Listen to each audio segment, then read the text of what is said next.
Picture this: a serene, untouched campground in the heart of the woods. The air is crisp, the pines sway gently, and the only sound is the occasional rustling of leaves. Now imagine, you hear a whisper, soft, almost melodic, but when you turn around, no one's there. Whispering Pines.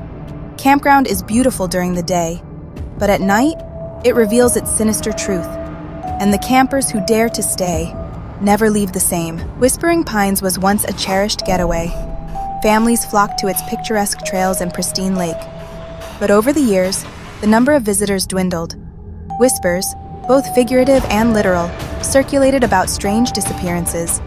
Yet, a group of 5 thrill-seekers, all in their 20s, dismissed the rumors as mere campfire tales. They packed their bags, eager to document their adventure for their online channel, craving the adrenaline of exploring the unknown. As they drove deeper into the woods, the lush greenery of the pines seemed to close in around them. The air grew colder. Their GPS flickered, urging them to turn back. They laughed it off. "The signal's just bad," one of them joked, but the unease in the car was palpable. The campground looked abandoned. The visitor center was a skeleton of its former self, windows shattered, paint peeling, and a single rusted sign swaying in the breeze. "Welcome to Whispering Pines." That night, as they sat around the campfire, the whispers began. Faint at first, carried by the wind, then clearer, distinct. They weren't random noises, they were words, names. The group froze. "Did you hear that?" one of them whispered. But before anyone could answer, a distant laughter echoed from the woods. Curiosity got the better of them. Armed with flashlights and their cameras, they ventured into the darkness, following the eerie sounds. The trees seemed to lean closer, their branches clawing at the group. The whispers grew louder, more desperate. They stumbled upon a clearing and found something that stopped them in their tracks. A circle of stones with strange, unrecognizable symbols etched into the ground. And in the center, a rusted lantern glowing faintly despite no visible flame. One of them, Sarah, reached for the lantern, but as her fingers brushed it, the air turned icy. The whispers erupted into screams. The ground beneath them quaked, and for a brief moment, they saw figures, distorted shadows of campers long gone, their faces twisted in terror, their mouths moving as if screaming for help. When the group fled back to their campsite, they discovered something chilling. Their tents were shredded, their belongings strewn across the ground. But it wasn't just vandalism. On the torn fabric of their tents were deep, claw-like gashes. Over the next hours, reality itself seemed to unravel. Time became meaningless. Phones displayed random dates from decades ago.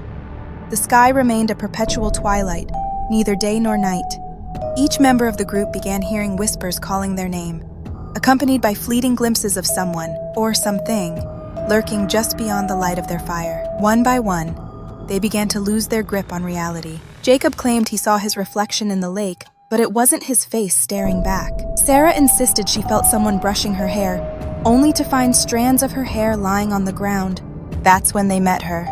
The Lady of the Pines, as the whispers called her, a figure draped in shadow, with hollow eyes that seemed to devour the light. She didn't walk, she glided, her whispers filling their ears. She told them the truth about Whispering Pines. This wasn't a campground, it was a feeding ground, and they were her next meal. The group split up in panic, each thinking they could outrun her.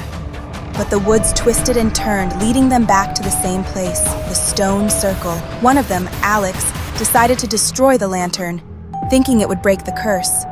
But as the lantern shattered, the whispers turned into deafening screams, and the Lady of the Pines fully emerged, her shadowy form engulfing Alex. Only 2 were left now, Sarah and Jacob. They sprinted through the woods, ignoring the whispers, the laughter, the cries for help from the shadows. When they reached their car, they found it buried under tree roots, as if the forest itself wouldn't let them leave. Desperate, they stumbled upon an old ranger's cabin. Inside, they found journals detailing the history of the campground. Whispering Pines had been cursed decades ago when a family vanished without a trace, leaving behind only their whispers. The Lady of the Pines was their matriarch, forever bound to the woods, taking campers as her family. As dawn finally broke, Sarah and Jacob made a run for it, abandoning everything. They didn't stop until they reached the nearest town, but when they tried to recount their story, No one believed them. Worse, they noticed something strange. Whenever they spoke, people around them began hearing whispers. The curse had followed them. Sarah and Jacob returned to the safety of their homes, but the sense of relief was fleeting. The whispers followed them, soft, fleeting at first, then louder, more insistent. Sarah began seeing shadows flit across her room at night, always just beyond her line of sight. Her reflection in the mirror no longer mimicked her movements. It stared at her, a cold, mocking grin creeping across its face. Jacob, on the other hand, wasn't sleeping at all. Every time he closed his eyes, he saw the Lady of the Pines, her hollow gaze boring into his soul. She whispered promises of release, but only if he returned to the woods. The worst part? The curse was spreading. Sarah's co-workers began complaining of strange dreams where they were lost in a forest, a woman's voice calling to them. Jacob's family reported hearing someone whispering his name late at night, though no one was there. And then, people started disappearing. A neighbor of Sarah's vanished without a trace, her front door left ajar, her belongings untouched. Jacob's younger brother went missing one evening, his room eerily cold despite the summer heat. The only clue? A faint trail of pine needles leading out the door. In desperation, Sarah and Jacob met again. They pieced together their experiences, realizing the Lady of the Pines wasn't done with them. They needed answers. Armed with salt, iron rods, and old folklore books, they returned to the cursed campground. The drive felt longer this time, as if the woods were intentionally stretching the road. When they arrived, the campground had changed. The visitor center was now completely overgrown, and the stone circle glowed faintly in the darkness. The air was heavy, suffocating. "We destroy the circle," Jacob said, his voice shaking. "It's the only way." But as they approached, the whispers turned into screams, each one louder than the last. The ground cracked open, and from the darkness emerged the Lady of the Pines, fully corporeal, her shadowy form towering above them. "Why do you run?" she hissed. Her voice was like wind through dead leaves. "You are mine now!" As the lady advanced, the shadows around them came alive, grasping, pulling, dragging them toward the circle. Jacob swung the iron rod at the shadows, but it passed through them as if they were smoke. Sarah, desperate, grabbed the lantern they had found earlier. It was whole again, glowing faintly. She smashed it against the stone circle, causing a blinding burst of light. The lady shrieked, her form flickering. For a moment, it seemed like they had won, but then the light dimmed, and her voice returned, angrier, louder. "You cannot destroy me. You belong to the pines." The ground beneath them gave way, and they plunged into darkness. Sarah woke up in a familiar place, the campground. The sun was shining, the birds chirping. For a moment, she thought it was all a nightmare, but then she saw them, campers arriving, families setting up tents. She tried to warn them, to scream, but no sound came out. She realized she couldn't leave the campground. Her legs wouldn't carry her past the tree line. She was part of the curse now. Jacob was nowhere to be found. But as night fell, she saw him, or what was left of him. He was standing by the stone circle, his eyes hollow, his mouth moving in silent whispers. And then she understood. The Lady of the Pines wasn't just a single entity.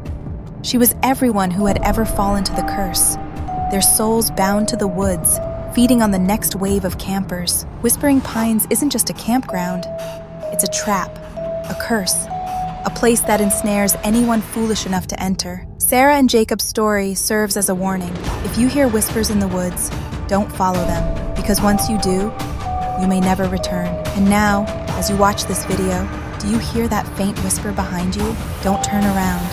Don't look, because once you see her, she sees you too. Think you could survive Whispering Pines? If you're brave enough to hear more bone-chilling tales, share your thoughts below. And if you're ready for more nightmares, click on the next video. But be careful. Whispering Pines might already be calling your name.